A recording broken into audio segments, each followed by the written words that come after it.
এখন বাজে 12টা। এইমাত্র আমি আমার বেলকনিতে আসলাম চাটা নিয়ে, কিন্তু তার আগে আমি 1 থেকে 1.5 ঘন্টা আগে আমি আমার বেলকনিতেই ছিলাম।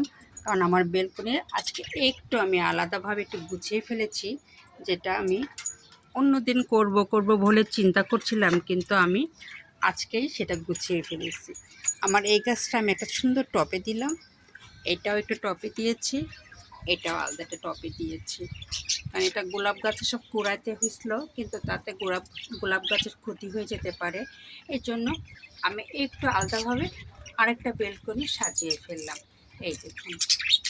আর এটার জন্য আমার 2 ঘন্টা টাইম লেগেছে, কারণ ওই বেলকনিটা একটু পরিষ্কার করেছি, তার সাথে সাথে আমার এই গাছগুলো সুন্দর করে বসাইছি।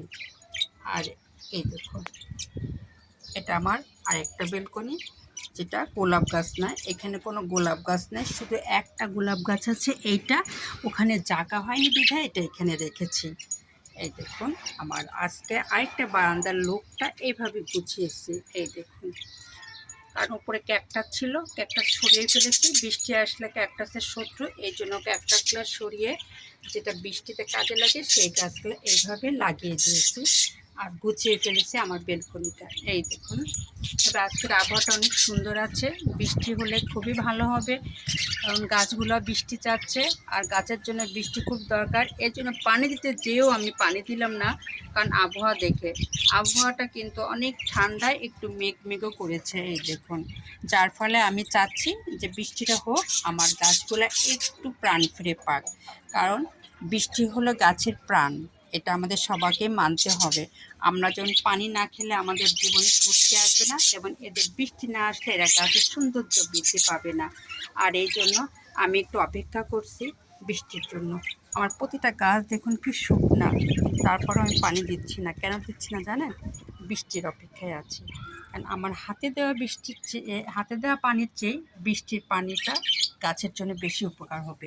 এই দেখুন, এই গাছটাও আমি আজকে গুছিয়েছি। মেলাগুলা গাছ আমি নতুনভাবে লাগাইছি, এখনও পানি দিইনি, পুরা শুষ্ক, বৃষ্টির অপেক্ষা করছি। আর বৃষ্টি আসলে এদের চেহারা সেই সুন্দর হয়ে যাবে।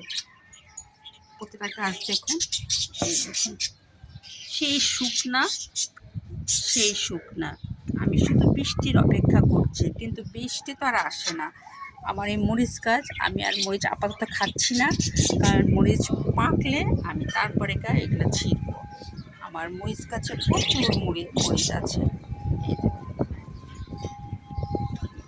এই দেখুন, আর এই গাছটা এত ফুল হচ্ছে যে আমি ফুল ছিঁড়বো ভাবতেছি, কিন্তু ইনি বারবার সেই বসন্তের মতো রাঙিয়ে আসতেছে।